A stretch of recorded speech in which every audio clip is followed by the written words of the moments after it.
assigned places, but not only the people and where they camped, all the furniture had specific places that it's supposed to be, and so we want to look at some relative positions.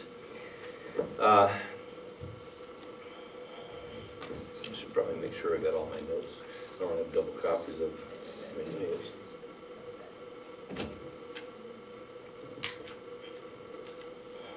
Here we go.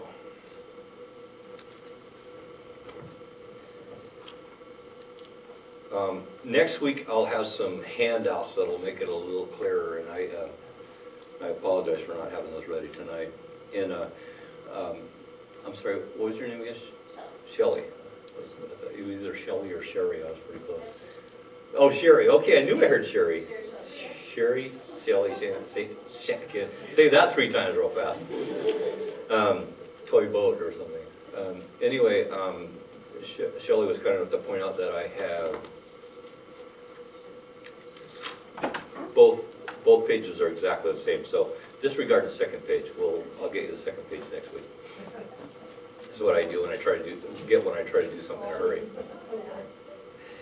All right, relative positions. The tabernacle was always located, as I mentioned earlier, in the very center of the camp.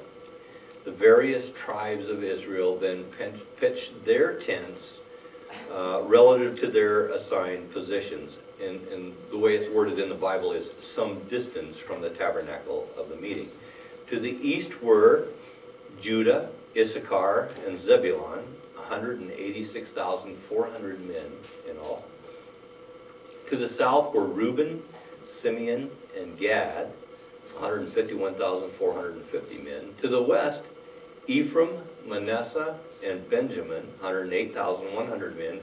And to the north were Dan, Asher, and Naphtali, 157,600 men. There were 603,550 men above the age of 20. And that's where they started the census. When they took a census, they always counted from the age of 20 and up. And that was able-bodied men who were looking to see how much of an army they could muster if they needed to muster an army.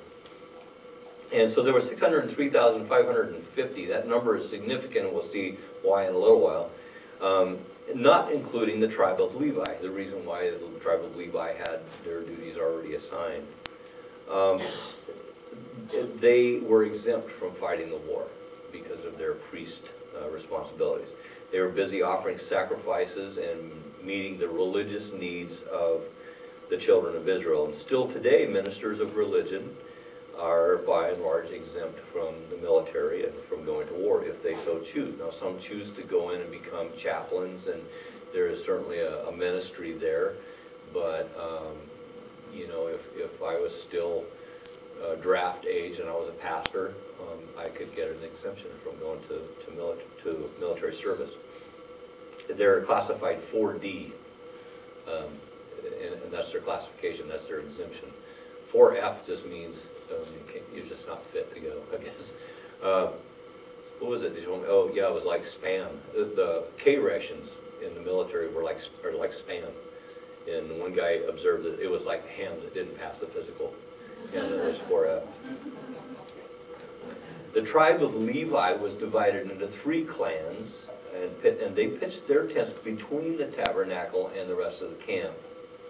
The clan of Kohath, which was 8,600 men, pitched on the south side. The Gershonites, which were 7,500 men, on the west side, and the Merarites, 6,200 men, on the north. And a subdivision of the Kohathites, which was Moses, Aaron, the high priest, and Aaron's sons, the priests, pitched their tent right in the front or on the east side of the tabernacle. It's important to note that God assigned these positions himself. God told Moses where each of the tribes were to be when they were camped, as well as where they were to be when they marched. There's no selling of positions to the highest bidder. There's no merit-based positioning, or in other words, positions were not earned. They were assigned. The Lord never told Moses to call a meeting and find out where the leaders of the various tribes thought they ought to be or would like to be. The assignments weren't suggestions as to where